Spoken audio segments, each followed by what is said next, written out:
Hello everyone, I'm going to show you how to quickly make the multi-view for the arch construction block. I'm going to do this from scratch, but it's going to go a little fast, so I'm not going to explain all the options. If you want a kind of a more in-depth breakdown of each step, please make sure to watch the video that goes along with the appropriate step. First thing I'm going to do is make sure that any bodies are turned into components. I'm going to rename my component here as the arch. Right click, create drawing. Got selected. I need it from scratch, ASME inches. I want my sheet size to be 11 by 8.5. And we're ready to place our base view.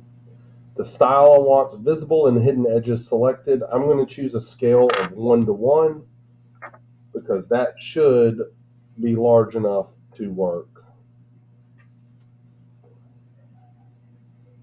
with what we're trying to do.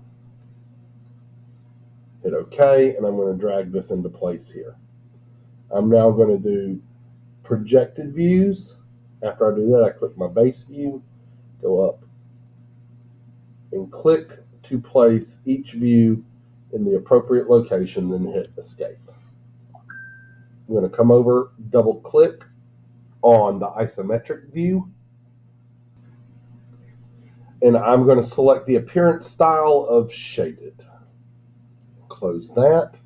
Final thing that we need to do is add center lines. So I'm going to come get the center mark that's right up here. I'm going to add the center mark to this hole. And now I need a center line. The center line is going to be between these two hidden lines because those are marking the edge of the hole, but it won't go down here.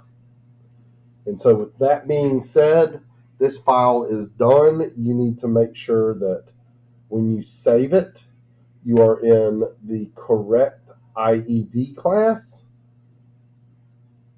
the correct 1, 2, 3 assignment. Save this file as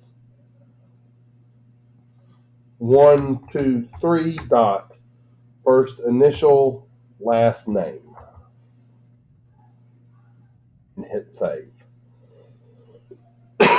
After that, you can screenshot this and put it in the document you need to turn in.